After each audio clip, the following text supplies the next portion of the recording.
Hello everyone.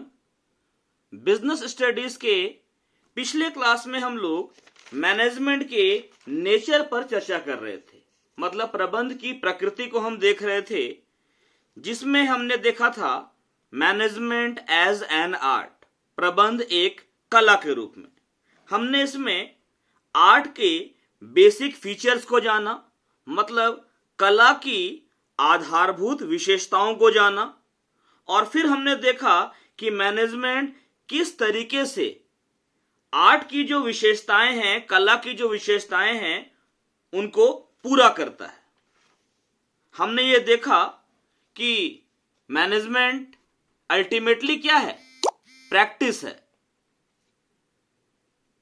मैंने आपको बताया कि मैनेजमेंट के जितने भी व्यवहार हैं वो सभी एक जैसे सिद्धांतों पर आधारित हैं, लेकिन एक सफल प्रबंधक और असफल प्रबंधक के बीच अंतर इसी बात का होता है कि वो इन प्रिंसिपल्स को, इन सिद्धांतों को व्यवहार में किस तरीके से लाता है। तो हमने ये जाना कि मैनेजमेंट अल्टीमेटली एक आर्ट है। आज हम देखेंगे मैनेजमेंट एज ए साइंस, प्रबंध एक विज्ञान के रूप में। प्रबंध एक विज्ञान के रूप में सबसे पहले हमें यह जानना होगा कि व्हाट इज साइंस, विज्ञान किसे कहते हैं। किसी भी विषय का क्रमबद्ध अध्ययन विज्ञान कहलाता है। मतलब किसी भी सब्जेक्ट का सिस्टमैटिक स्टडी जो है वो साइंस कहलाता है। साइंस में, विज्ञान में कारण और परिणाम के बीच में संबंध स्थापित किया जाता है। मतलब साइंस में कॉज और इफेक्ट रिलेशनशिप बनाया जाता है। फॉर एग्जाम्पल, अगर हम लोग लोहे को गर्म करेंगे तो लोहा पिघलेगा। यहां पर कॉज क्या है? लोहे को गर्म करना, और पिघलना, उसका मेल्टिंग होना, उसका इफेक्ट है। अगर हम ये कहें कि जहर खाने से मनुष्य की मृत्यु हो जाती है, तो जहर खाना कारण है और परिणाम क्या है? उसकी मृत्यु हो जाना। इसी तरीके से अगर हाइड्रोजन का 2 एलिमेंट और ऑक्सीजन का 1 एलिमेंट अगर मिलाया जाए तो क्या बन जाएगा? पानी बन जाएगा। ठीक है। साइंस क्या है? Science systematic body of knowledge है, ज्ञान का व्यवस्थित अध्ययन है। यह हम कह सकते हैं कि विज्ञान क्रमबद्ध ज्ञान समूह है, जिसके अपने कॉन्सेप्ट होते हैं, प्रिंसिपल्स होते हैं, रूल्स होते हैं। इसके अलावा हम लोग साइंस में एक्सपेरिमेंट भी करते हैं। एक्सपेरिमेंट करके कॉज और इफेक्ट का रिलेशनशिप एस्टैब्लिश करते हैं, और साइंस के जो प्रिंसिपल्स हैं या रूल्स हैं वो वर्ल्ड वाइड एक्सेप्टेबल होते हैं, यूनिवर्सली एक्सेप्टेड होते हैं। मतलब हाइड्रोजन का 2 एलिमेंट और ऑक्सीजन का 1 एलिमेंट इंडिया में मिलाया जाए तो पानी बनेगा, अमेरिका में जाकर मिलाएंगे तो भी पानी बनेगा। यूनिवर्सली एक्सेप्टेड है। अगर पेड़ से कोई सेब टूटता है तो वो नीचे की ओर गिरेगा ड्यू टू ग्रेविटी फोर्स, चाहे वो इंडिया हो, चाहे पाकिस्तान हो, चाहे अमेरिका हो। तो साइंस के जो प्रिंसिपल्स हैं वो वर्ल्ड वाइड एक्सेप्टेबल होते हैं। तो सबसे पहले हम देखते हैं कि साइंस क्या है। Science is a systematized body of knowledge that explains certain general truths or the operation of general laws. प्रबंध एक क्रमबद्ध ज्ञान समूह है, जिसके मतलब जो कि सामान्य सत्य अथवा सामान्य सिद्धांतों को स्पष्ट करता है। किसी भी विषय का क्रमबद्ध ज्ञान समूह या अध्ययन विज्ञान कहलाता है। इसमें अवधारणाएं यानी कि कॉन्सेप्ट्स, सिद्धांत, प्रिंसिपल्स, प्रयोग, एक्सपेरिमेंट्स और नियम यानी कि रूल्स शामिल हैं, जो कि दो या दो से ज्यादा फैक्टर्स के बीच में कॉज एंड इफेक्ट, कारण और परिणाम का रिलेशनशिप, संबंध स्थापित करते हैं। कोई भी सब्जेक्ट जो साइंटिफिकली डेवलप हुआ हो, जिसके प्रिंसिपल्स वर्ल्ड वाइड यानी कि यूनिवर्सली एक्सेप्टेड हो, वो साइंस कहलाता है। The basic features of science are as follows. ये जो विज्ञान है, इसकी कुछ विशेषताएं हैं जो इस प्रकार हैं। पहला है सिस्टमैटाइज्ड बॉडी ऑफ नॉलेज, मतलब ज्ञान का व्यवस्थित निकाय। ये जो विज्ञान है, इसका क्रमबद्ध ज्ञान समूह होना चाहिए, जिसमें अवधारणाएं, सिद्धांत और नियम शामिल हो।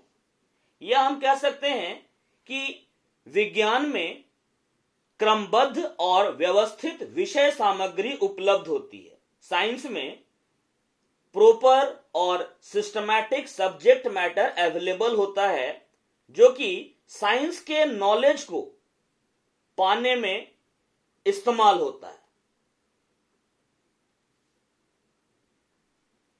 Science is a systematic body of knowledge. Its principles are based on a cause and effect relationship.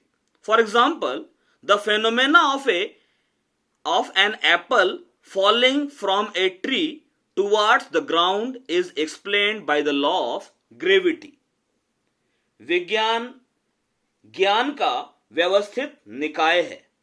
इसके जो प्रिंसिपल्स हैं, सिद्धांत हैं, वो कॉज एंड इफेक्ट रिलेशनशिप पर बेस्ड होते हैं। मतलब साइंस के जो प्रिंसिपल्स हैं, जो सिद्धांत हैं, वो कारण एवं परिणाम के बीच के जो संबंध हैं, उस पर आधारित होते हैं।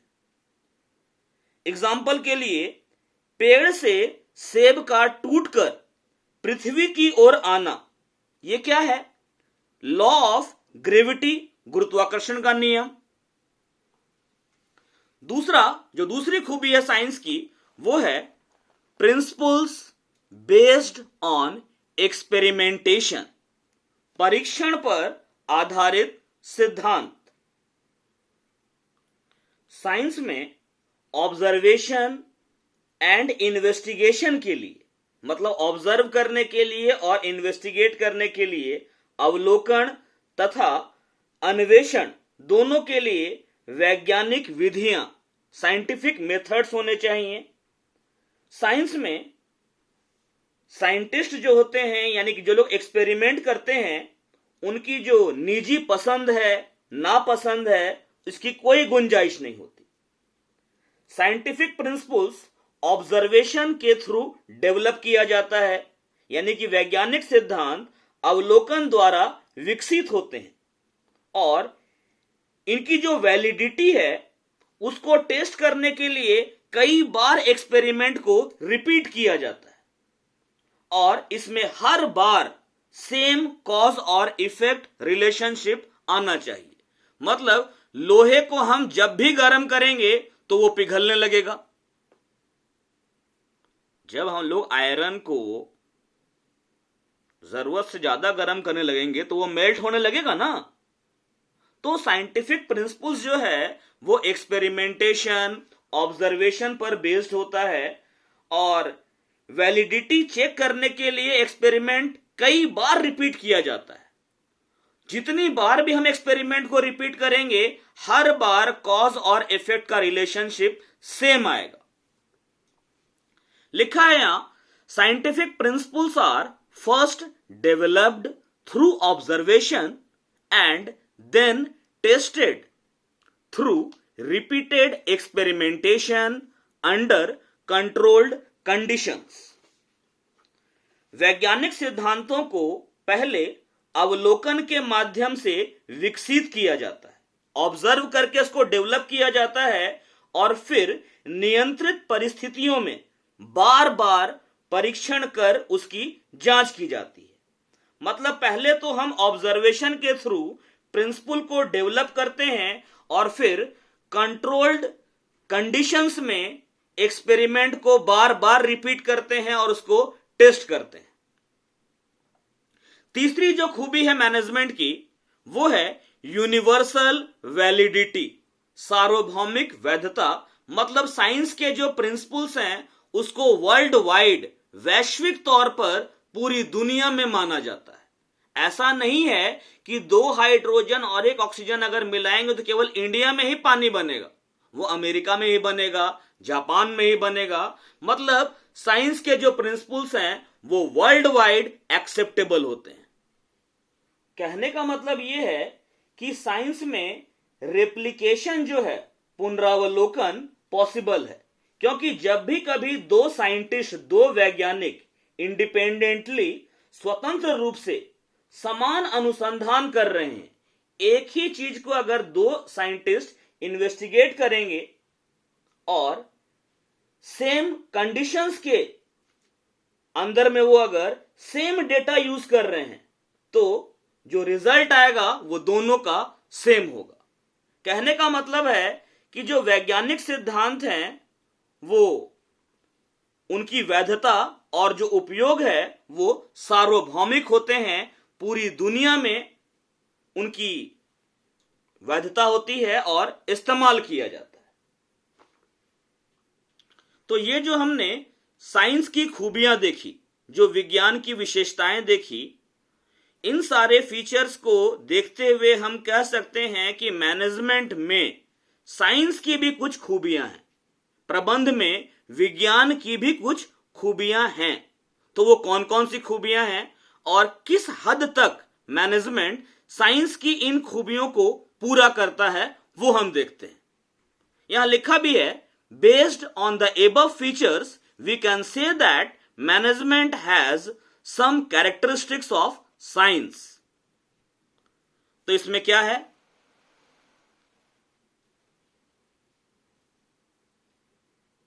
साइंस की तरह ही मैनेजमेंट में भी systematic body of knowledge available है। इसका मतलब साइंस का जो पहला खूबी है वो मैनेजमेंट में है, तो हम कह सकते हैं कि मैनेजमेंट साइंस है। दूसरा बात है, माने दूसरी चीज जो है कि जो साइंटिफिक प्रिंसिपल्स होते हैं वो सभी ऑब्जर्वेशन के थ्रू डेवलप किए जाते हैं। लेकिन जब मैनेजर लोग ऑब्जर्वेशन करते हैं तो उन लोगों को ह्यूमन बीइंग को ऑब्जर्व करना पड़ता है, क्योंकि अल्टीमेटली मैनेजर को तो लोगों से ही ना काम करवाना होता है।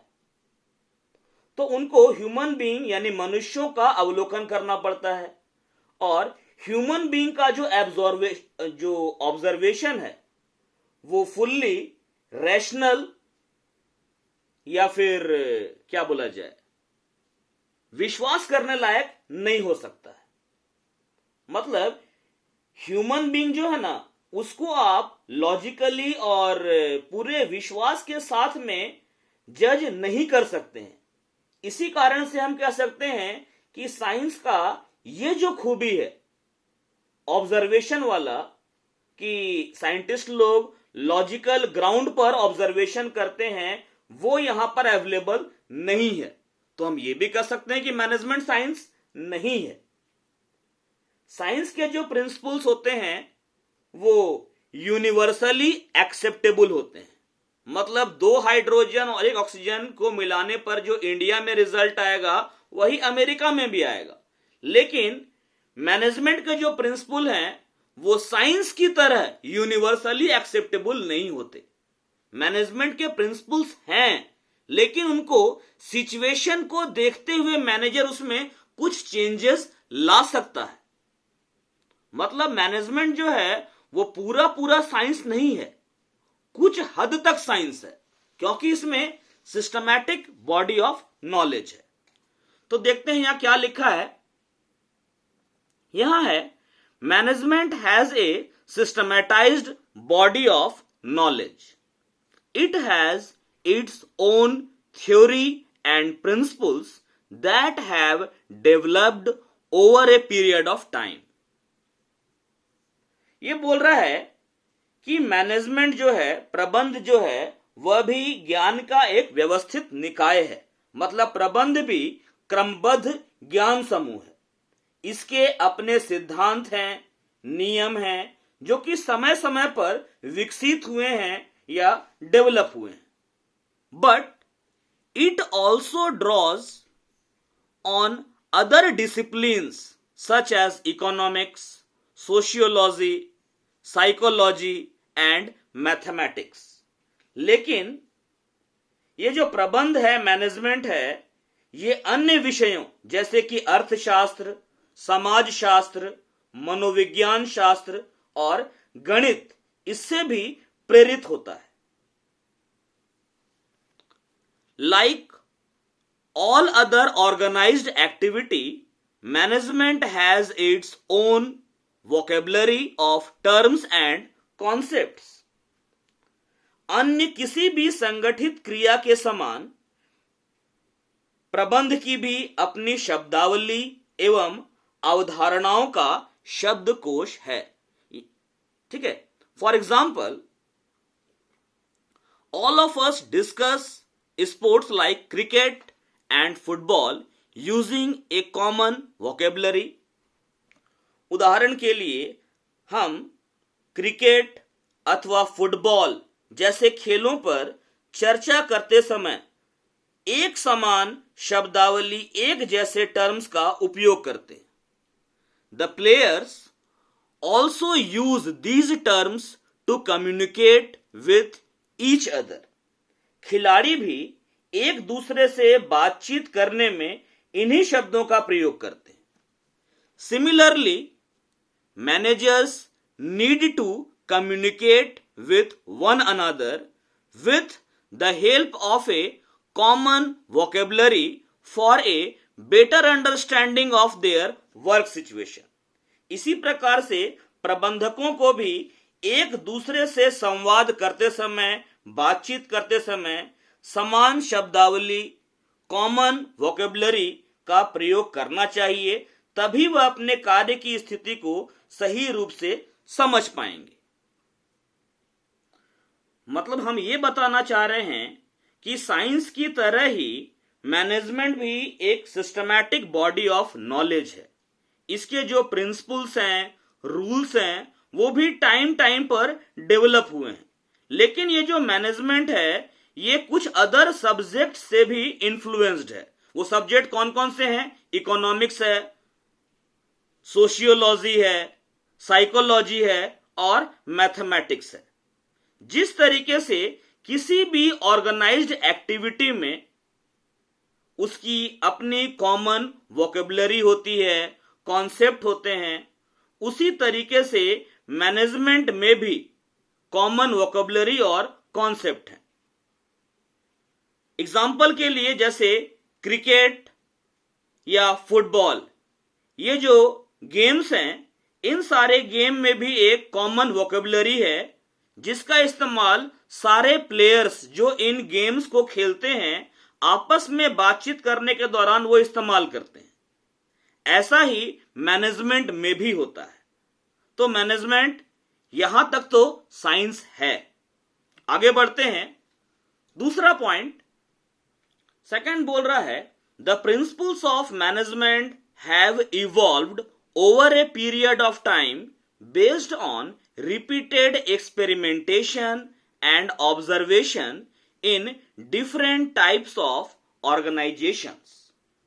प्रबंध के जो सिद्धांत हैं वो डिफरेंट ऑर्गेनाइजेशंस में बार बार के यानी कि रिपीटेड एक्सपेरिमेंट्स और ऑब्जर्वेशन के बेस पर डेवलप हुए हैं।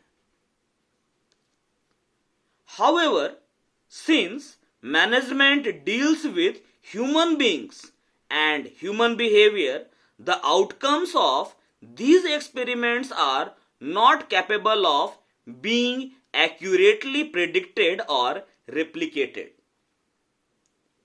अब चूंकि मैनेजमेंट का संबंध, प्रबंध का संबंध मनुष्य एवं मानवीय व्यवहार से है। इसलिए मैनेजमेंट के जो एक्सपेरिमेंट्स हैं उनके परिणामों की न तो सही से भविष्यवाणी की जा सकती है और न ही ये पता चलते हैं।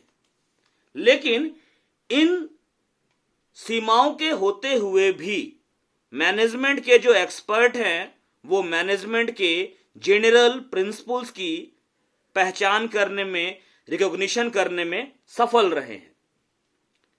Therefore management can be called an inexact science, और इसी कारण से प्रबंध को अपूर्ण विज्ञान, माने स्पष्ट रूप से हम प्योर साइंस नहीं कह सकते। Despite these limitations, management scholars have been able to identify general principles of management. For example, scientific management principles by F.W. Taylor, Frederick Winslow Taylor, and functional management principles by Henry Fayol. ये बोल रहा है कि management के जो principles हैं वो different organisations में जो रिपीटेड एक्सपेरिमेंट्स हैं, ऑब्जर्वेशंस हैं, जो कि टाइम पर किए जाते हैं, उनके बेस पर डेवलप हुए हैं। अब लेकिन मैनेजमेंट का रिलेशन तो ह्यूमन बीइंग से है, ह्यूमन बिहेवियर से है, जिसको सही तरीके से कोई जज नहीं कर सकता है, नहीं उसका क्या बोला जाए, मतलब एक्यूरेटली उसको प्रेडिक्ट कर सकता है, न रेप्लिक्ट कर सकता है। इसी कारण से हम मैनेजमेंट को एग्जैक्टली साइंस नहीं कह सकते हैं। लेकिन इन लिमिटेशंस के होने के बावजूद जो मैनेजमेंट के स्कॉलर्स हैं उन्होंने बहुत सारे जनरल प्रिंसिपल्स जो है मैनेजमेंट के लिए, प्रबंध के सामान्य सिद्धांत, इनको प्रोपाउंड किया है, आइडेंटिफाई किया है, प्रतिपादन किया है। एग्जाम्पल के लिए F.W. टेलर ने, फ्रेडरिक विंसलो टेलर ने मैनेजमेंट के साइंटिफिक प्रिंसिपल्स को आइडेंटिफाई किया है, इजाद किया है, प्रोपाउंड किया है, और हेनरी फेयोल ने प्रबंध के सामान्य सिद्धांत यानी फंक्शनल मैनेजमेंट यानी कि कार्यात्मक प्रबंध के सिद्धांतों का प्रतिपादन किया है। कहने का मतलब है कि साइंस के जो प्रिंसिपल्स हैं वो तो एकदम वैलिड होते हैं, ट्रू होते हैं, ठीक है, लेकिन मैनेजमेंट का रिलेशन ह्यूमन बीइंग से है, ह्यूमन बिहेवियर से है, और किसी भी ह्यूमन बीइंग के बिहेवियर को आप सही तरीके से साइंटिफिक प्रिंसिपल की तरह जज नहीं कर सकते हैं। मतलब साइंस में जो होता है ना कि लोहा गर्म किया जाए तो पिघलेगा, जहर खाया जाए तो आदमी मर जाएगा, लेकिन साइंस में ऐसा नहीं, ये मैनेजमेंट में ऐसा नहीं, हर बार नहीं होता। क्योंकि मैनेजमेंट का रिलेशन ह्यूमन बीइंग से है और ह्यूमन बीइंग के बिहेवियर को एक्यूरेटली प्रेडिक्ट नहीं किया जा सकता है, और इसी कारण से हम लोग मैनेजमेंट को एग्जैक्ट साइंस नहीं कहते। लेकिन मैनेजमेंट एग्जैक्टली साइंस तो नहीं है, फिर भी मैनेजमेंट के जो स्कॉलर्स लोग हैं उन लोगों ने टाइम पर मैनेजमेंट के कुछ जनरल प्रिंसिपल्स को प्रोपाउंड किया है। एग्जाम्पल के लिए F.W. टेलर ने मैनेजमेंट के साइंटिफिक प्रिंसिपल्स को प्रोपाउंड किया और हेनरी फेयोल ने मैनेजमेंट के फंक्शनल प्रिंसिपल्स को प्रोपाउंड किया है। मतलब प्रिंसिपल्स साइंस में भी होते हैं और मैनेजमेंट में भी होते हैं, तो कुछ हद तक मैनेजमेंट साइंस जरूर है। तीसरा देखते हैं,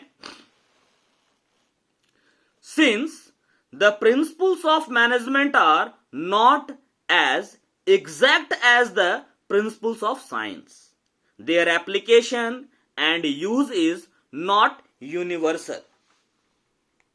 प्रबंध के सिद्धांत विज्ञान के सिद्धांतों के समान प्योर नहीं होते हैं, विशुद्ध नहीं होते हैं, और न ही उनका उपयोग, एप्लीकेशन जो है वो यूनिवर्सल होता है, सार्वभौमिक होता है। मतलब मैनेजमेंट के जो प्रिंसिपल हैं वो साइंस के प्रिंसिपल के जैसे प्योर नहीं होते और इसी कारण से उनका as it is world wide इस्तेमाल पॉसिबल नहीं है। They have to be modified according to a given situation. चूंकि मैनेजमेंट के प्रिंसिपल साइंस के प्रिंसिपल की तरह प्योर नहीं होते हैं, इसीलिए इनमें परिस्थितियों के अनुसार सिचुएशन को देखते हुए संशोधन, अमेंडमेंट, चेंजेस लाया जाता है। However, they provide managers with certain standardized techniques that can be used in different situations. लेकिन मैनेजमेंट के जो प्रिंसिपल्स हैं ये मैनेजर्स को एक स्टैंडर्ड टेक्निक प्रोवाइड करते हैं जिसको कि डिफरेंट सिचुएशंस में यूज में लाया जा सकता है। These principles are also used for training and development of managers. Management के जो प्रिंसिपल हैं उनका मैनेजर्स को ट्रेनिंग देने के लिए, उनके डेवलपमेंट के लिए भी उपयोग किया जाता है। तो साइंस की जो खूबियां हैं उसको अगर मैनेजमेंट के साथ में कंपेयर किया जाए तो यह मालूम चलता है कि साइंस की दो विशेषताएं, विज्ञान की दो खूबियां जो हैं वो मैनेजमेंट में हैं, लेकिन बाकी जो है वो मैनेजमेंट में नहीं है। इसी कारण से मैनेजमेंट को एक प्योर साइंस नहीं माना जा सकता, लेकिन इसको हम एक सोशल साइंस जरूर मान सकते हैं। कंक्लूजन देखते हैं इसका, निष्कर्ष के तौर पर, कंक्लूजन के तौर पर हम ये कह सकते हैं कि मैनेजमेंट में साइंस और आर्ट दोनों की खूबियां हैं। मैनेजमेंट का एप्लीकेशन एक आर्ट है, लेकिन मैनेजर और अच्छे तरीके से काम कर सकता है यदि वो मैनेजमेंट के प्रिंसिपल्स का इस्तेमाल करे। आर्ट और साइंस के रूप में मैनेजमेंट एक दूसरे से अलग नहीं है, बल्कि एक दूसरे का क्या बोला जाए, कंप्लीमेंट्री है, पूरक है। मतलब एक के बिना दूसरा अधूरा है। लिखा है management has features of both art and science. The practice of management is an art. However, managers can work better if their practice is based on the principles of management. These principles constitute the science of management. Management as an art and a science are therefore not mutually exclusive but complement each other. Management is a combination of an organized body of knowledge, मतलब science, and its skilful application, मतलब art. तो हमने देखा कि management किस हद तक एक विज्ञान है। हमने देखा कि साइंस एक सिस्टमैटिक बॉडी ऑफ नॉलेज है, मतलब उसमें किसी भी विषय का क्रमबद्ध सिस्टम से स्टडी होता है। और इसके अलावा साइंस में कॉज और इफेक्ट यानी कि कारण और परिणाम के बीच में कॉज इफेक्ट रिलेशनशिप, कारण परिणाम संबंध बनाया जाता है। साइंस के जो प्रिंसिपल्स हैं वो लॉजिकली ऑब्जर्वेशन के थ्रू डेवलप किए जाते हैं। साइंस के जो प्रिंसिपल्स हैं वो रिपीटेड एक्सपेरिमेंट्स पर बेस्ड होते हैं। साइंस के जो प्रिंसिपल्स हैं वो वर्ल्ड वाइड एक्सेप्टेबल है, क्योंकि एक्सपेरिमेंट का जो परिणाम एक जगह आएगा वही परिणाम दूसरी जगह आएगा। एक आदमी अगर 2 हाइड्रोजन और 1 ऑक्सीजन लेगा तो पानी बनेगा, दूसरा आदमी भी अगर ऐसा करेगा तो पानी बन जाएगा। तो ये जो साइंस की खूबियां हैं इसको अगर मैनेजमेंट में देखा जाए तो पहली खूबी तो मैनेजमेंट में है कि मैनेजमेंट भी एक सिस्टमैटिक बॉडी ऑफ नॉलेज है जिसका अपना सब्जेक्ट मैटर सिस्टमैटिक और प्रॉपर है। और ये क्या बोला जाए, चूंकि मैनेजमेंट का भी systematic subject matter body of knowledge available है, इसी कारण से हम कहते हैं कि मैनेजमेंट आपका साइंस है। लेकिन मैनेजमेंट एक प्योर साइंस नहीं है, क्योंकि मैनेजमेंट और भी कई सब्जेक्ट से अफेक्टेड है। मैनेजमेंट सोशियोलॉजी, इकोनॉमिक्स, साइकोलॉजी और मैथमेटिक्स से भी इन्फ्लुएंस्ड है, इनका भी असर पड़ता है। सब्जेक्ट मैटर किस तरीके से मैनेजमेंट में, जहां कहीं ऑर्गेनाइज्ड वर्क होता है, उस ऑर्गेनाइज्ड वर्क में लोग एक दूसरे की बात को समझने के लिए कॉमन वोकेबुलरी का इस्तेमाल करते हैं, और मैनेजमेंट में भी ऐसा ही किया जाता है। दो मैनेजर्स एक दूसरे की बात को समझने के लिए कॉमन वोकेबुलरी, जो मैनेजरियल टर्म्स होते हैं, उनका इस्तेमाल करते हैं।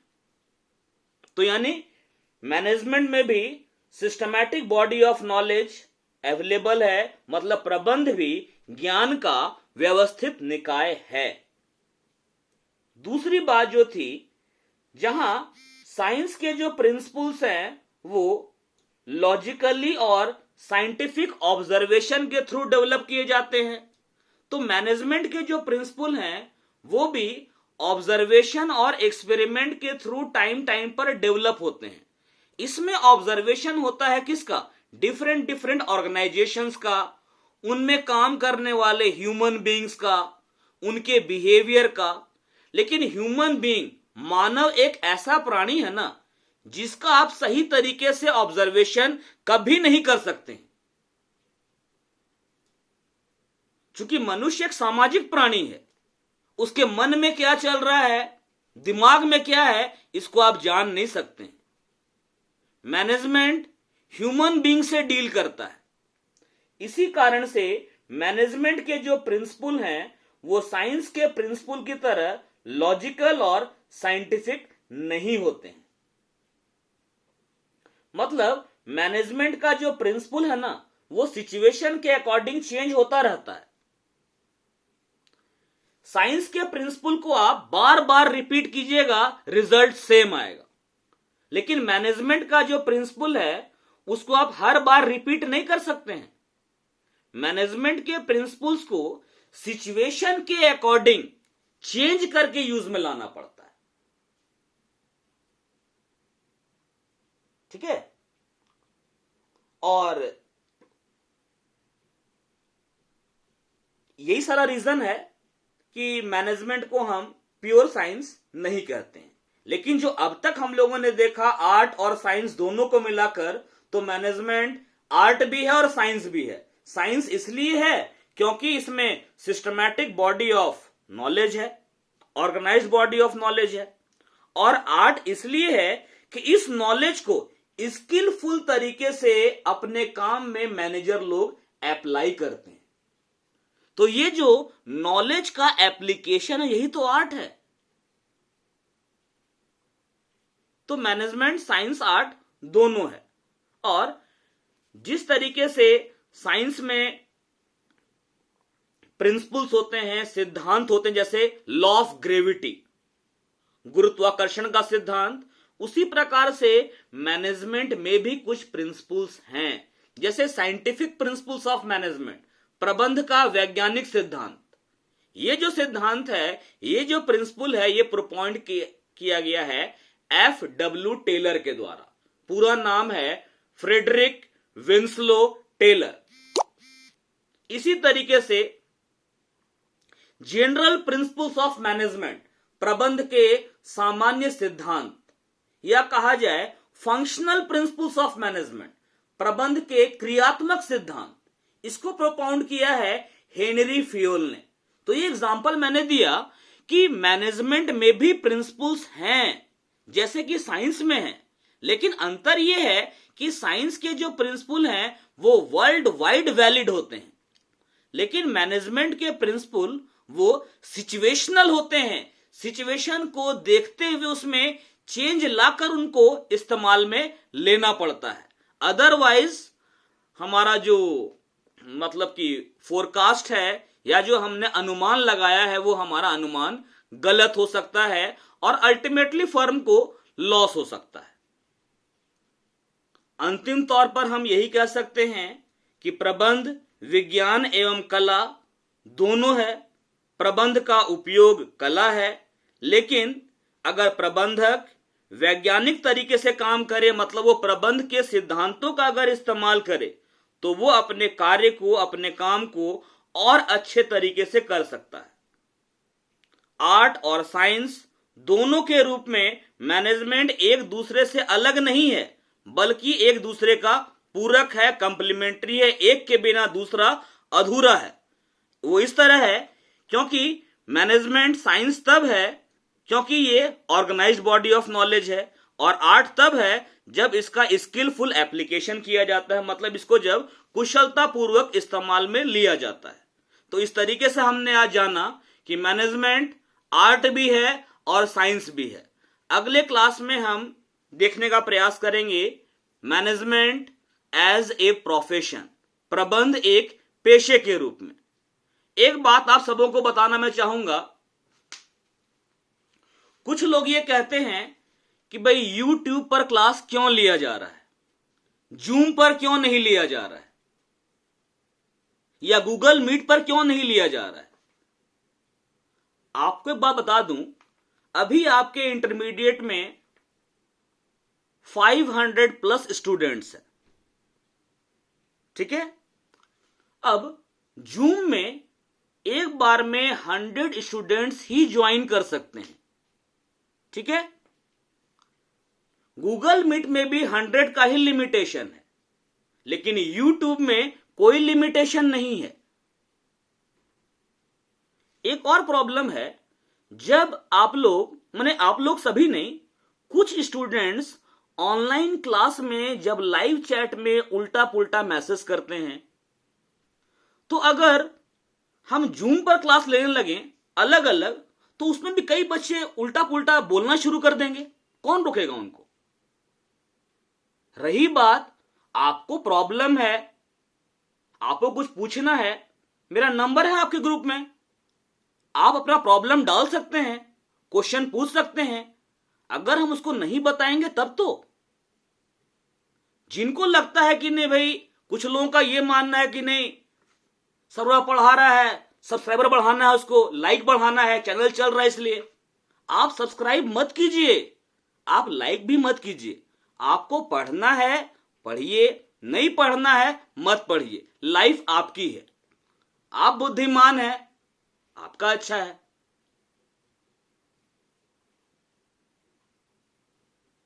हम आपका क्लास YouTube से ही लेंगे। जब तक ऑनलाइन क्लास चलेगा, मैं जो क्लास दूंगा वो आपका YouTube से होगा, और बाकी ऑफलाइन क्लास तो आपने किया ही है ना, बाकी टीचर्स भी तो हैं, आपने क्लास करके देखा है।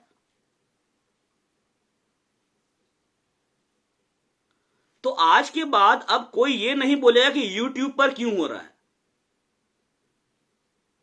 आपको क्लास करना है कीजिए, नहीं करना है मत कीजिए। आपको सब्सक्राइब करने नहीं कहा जा रहा है चैनल को, न मैंने कहा है एक बार भी, ना ही आपको लाइक करने कहा जा रहा है। आप ऐसा कुछ मत कीजिए, आप क्लास पूरा कीजिए। अगर आप सब्जेक्ट मैटर को नहीं सीखिएगा, आपका कैरियर स्पॉइल्ड हो जाएगा। हां, जिसके पिताजी सोना का पहाड़ छोड़कर जा रहे हैं, उसके लिए बहुत पैसा है, खानदानी पैसा वाला है, घर का बिजनेस है, पढ़ने का कोई जरूरत नहीं है उसको। अरे उसका तो लाइफ सिक्योर्ड है। लेकिन जिनके फादर मदर आपके लिए सोना का पहाड़ नहीं छोड़ रहे हैं, बहुत पैसा नहीं है, आप नहीं पढ़िएगा, आपका कैरियर खराब हो जाएगा। रही बात जो लोग 12th का एग्जाम तो कैंसिल हो गया, पास सभी कोई हो जाएंगे। इमेजिन कीजिए अगर आपको कुछ आएगा नहीं तो आगे कहां से सीख पाइएगा आप? जॉब मिलेगा आपको? पिछली बार जब मैंने कहा था, एक बच्चे ने कहा कि पैसा देकर जॉब ले लेंगे, पैसा देकर जॉब लेगा, अरे उसको तो घोंचू है, वो तो कुछ आता ही नहीं उसको। ऐसा बकलो लोग अगर जॉब पाने लगा तब तो हो गया।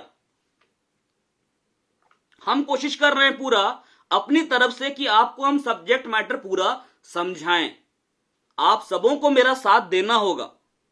अगर आप साथ नहीं दीजिएगा आपको समझ में नहीं आएगा, और फिर हम क्या कर सकते हैं? लाइफ आपका है। तो क्लास सही तरीके से कीजिए। लाइव चैट में आपको अपना अटेंडेंस नहीं बनाना है। अटेंडेंस लिंक पर ही बनाना है। आपको लाइव चैट में भी गुड मॉर्निंग सर ये सब बोलने की जरूरत भी नहीं है। कुछ लोग तो इतने गधे हैं, इतने बड़े गधे हैं, उनको ये नहीं पता है कि हेलो और हाय किसको कहा जाता है। जो आपसे सीनियर हैं उनको आप हेलो बोल के संबोधित करते हैं, जो आपके हमउम्र हैं उनको हाय बोला जाता है।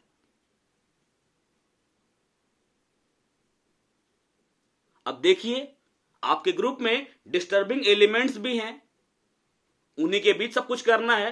डिस्टर्ब करने वाले डिस्टर्ब करते रहेंगे और हमें अपना काम करना है। तो जिनको पढ़ना है वो क्लास करेंगे, जिनको नहीं करना है वो नहीं करेंगे। Thank you.